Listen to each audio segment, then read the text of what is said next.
Československo kdysi patřilo mezi nejvyspělejší země světa. Byla to země s moderním průmyslem a vysokou životní úrovní a také byla považována za jednu z největších průmyslových mocností na světě.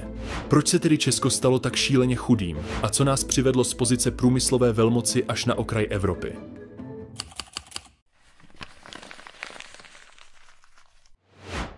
V roce 1918 po vzniku Československa a skončení první světové války byla naše země plná naděje. Převzala totiž neuvěřitelných 70% průmyslu bývalého Rakousko-Uherska, což zahrnovalo špičkové továrny, pokročilé technologie a dobře vzdělanou pracovní sílu. Československo se díky tomu stalo pátou největší průmyslovou mocností na světě. Je téměř k neuvěření, že naše malá země byla na úrovni gigantů, jako je Německo, Velká Británie, USA nebo Japonsko. Byli jsme lídry ve strojírenství, automobilovém průmyslu, textilním průmyslu a také ve zbrojním průmyslu. Podniky jako Škoda Plzeň, Baťa, ČKD, Tatra a mnoho dalších byly světovými giganty. Právě Baťa, který nejenže postavil impérium, ale také vybudoval města kolem svých továren, byl příkladem české šikovnosti, schopnosti přizpůsobit se a inovovat. Před druhou světovou válkou jsme byli zemí, která nejen vyráběla, ale také exportovala technologické novinky do celého světa. Naše vzdělávací systémy byly na špičkové úrovni a Češi byli jedním z nejvzdělanějších národů v Evropě.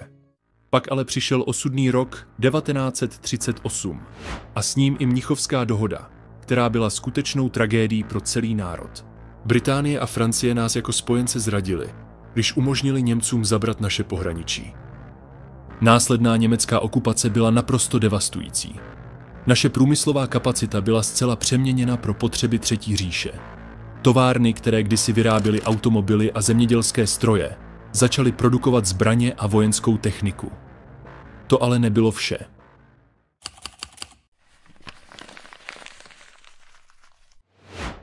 Chvíli po druhé světové válce přišla další rána. Komunistický převrat v roce 1948. Komunisté podporovaní Sovětským svazem znárodnili veškerý majetek a podniky a zahájili éru centrálně plánované ekonomiky. Soukromé vlastnictví bylo téměř zcela vymýceno a náš ekonomický rozvoj se zastavil. Mnoho lidí, kteří přispěli k našemu předválečnému rozkvětu, bylo zatčeno a jejich majetky byly zabaveny.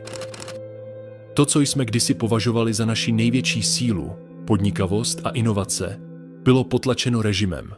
A tady začal jeden z nejtemnějších a zároveň nejkontroverznějších momentů našich dějin. Zatímco jiné země po válce rozkvétaly díky inovacím a hospodářskému růstu, Československo bylo uvězněno ve světě plánovaného hospodářství a naše technologická úroveň začala klesat. Československo se tak pomalu stávalo zemí, která již nedokázala držet krok s vyspělými zeměmi. Jedním z příkladů kolapsu byl automobilový průmysl. Zatímco před válkou jsme měli světové automobilky jako Škoda, po válce se tyto firmy dostaly pod kontrolu státu a byly nuceny vyrábět zastaralé modely, které nebyly konkurenceschopné na světových trzích. Vzpomeňte si na legendární Tatru 603. Auto, které mělo potenciál stát se globálním hitem, ale místo toho bylo vyráběno pouze pro komunistické elity a nemělo tak šanci se prosadit na západních trzích.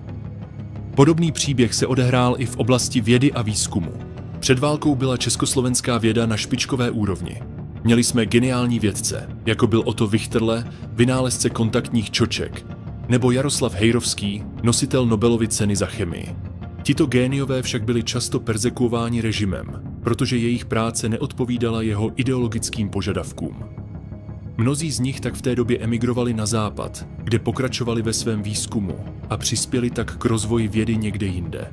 Československo přišlo o své největší talenty a to mělo také devastující dopad na naši budoucnost. V 70. a 80. letech byla československá ekonomika v hluboké stagnaci. Z 80. let si můžeme také vybavit ikonické reportáže, jako například lidi čekající dlouhé hodiny u prázdných kádí na Kapry. Fronty na toaletní papír, který byl k dostání naposledy minulý týden. Nebo také legendární reportáž o nedostatku kečupu. Proč je nedostatek kečupu? Podle našeho názoru vyrábíme a dodáváme dostatečné množství kečupu. Zatímco Západ investoval do mikroelektroniky, biotechnologií a dalších průlomových technologií, Československo uvízlo v éře těžkého průmyslu a zastaralých technologií. Politika centrálního plánování vedla k tomu, že se vyráběly produkty, které nikdo nechtěl. A to včetně nekvalitního spotřebního zboží, které bylo terčem posměchu nejen doma, ale i v zahraničí.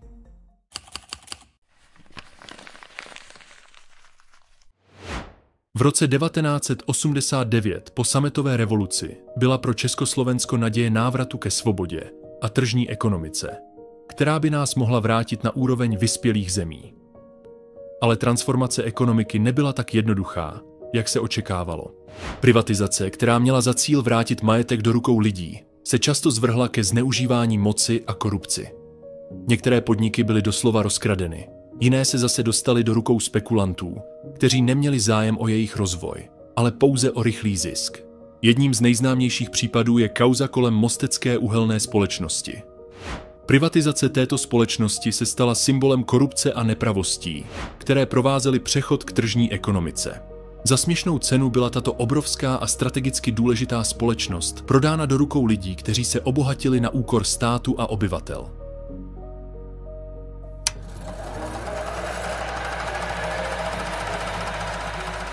Dalším příkladem je nechvalně známá kuponová privatizace, kterou provázel vznik tzv. Investičních fondů. Ty měly být původně prostředkem, jak vrátit majetek lidem, ale v praxi se staly nástrojem, jak se obohatit na úkor drobných investorů. Mnoho lidí přišlo o své úspory, zatímco jiní na tom vydělali miliardy. Tyto případy výrazně přispěly ke ztrátě důvěry lidí a vytvořily prostředí ideální ke korupci.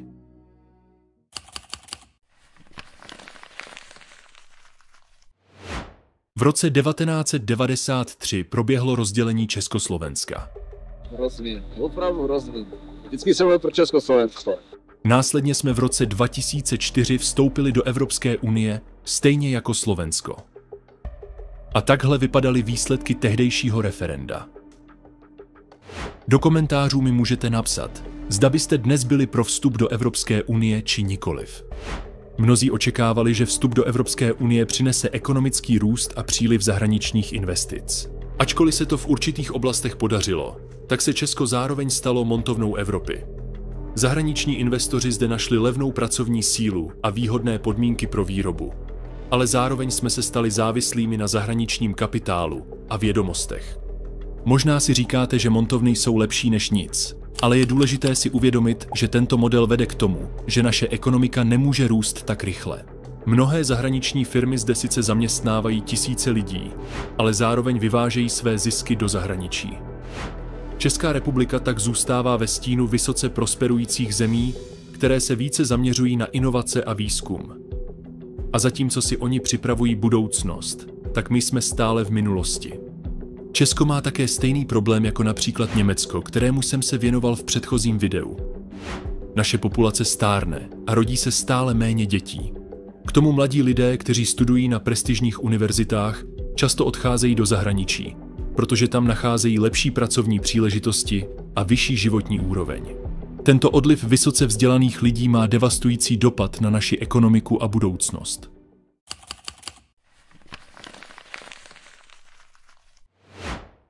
Dalším problémem, který je třeba zmínit, je korupce. Ačkoliv se Česká republika oficiálně prezentuje jako demokratický a právní stát, realita je často jiná. Korupce je hluboce zakořeněna v mnoha oblastech naší společnosti. Od politiky přes biznis až po státní správu. Skandály, které se týkají manipulace s veřejnými zakázkami, zneužívání evropských dotací nebo klientelismu, jsou bohužel na denním pořádku. A právě tato korupce podkopává důvěru lidí v demokratický systém a brzdí rozvoj naší země. Česko je sice zemí, která dosáhla určité stability, ale její budoucnost je více než nejistá. V současnosti žijeme ve společnosti, která je z dlouhodobého hlediska méně majetná než generace našich prarodičů. Zatímco oni měli jistotu zaměstnání, bydlení a stabilního příjmu. Dnešní mladá generace se potýká s nejistotou, nestabilitou a obavami z budoucnosti. Koupit si vlastní bydlení je v dnešní době pro mnoho mladých lidí nedosažitelným snem, což je jasný příklad kontrastu s obdobím, kdy bylo Československo jedním z nejvyspělejších států Evropy. Zatímco naši předkové budovali světově uznávané značky, dnes se zdá, Že jsme se spokojili s tím, že jsme pouhým přesným dílem ve velkém stroji, který vyrábí pro druhé. Česko si toho zažilo opravdu mnoho. A to jsem ani nezmínil to, co se děje v posledních letech. Od pandemie, přes situaci na Ukrajině až po inflaci či pochybností ohledně politiky. Těžko lidem vysvětlit, že patříme mezi nejbohatší země na světě. To je prostě, ale to je fakt, to není žádný výmysl. Tento mini dokument se nezaměřuje pouze na minulost, ale má poukázat i na budoucnost, kterou můžeme společně formovat. Pokud budeme pasivní a necháme naši zemi zaostávat, čeká nás osud, který si nikdo z nás nepřeje. A co si myslíte o aktuální situaci v Česku vy? Máme ještě šanci se znovu stát jednou z nejvyspělejších zemí světa? Dejte mi to prosím vědět v komentářích. Pokud jste ze Slovenska, budu rád, když mi popíšete aktuální situaci u vás. Mimochodem, mé předchozí video se zaměřuje na migrační krizi, která aktuálně sužuje Německo.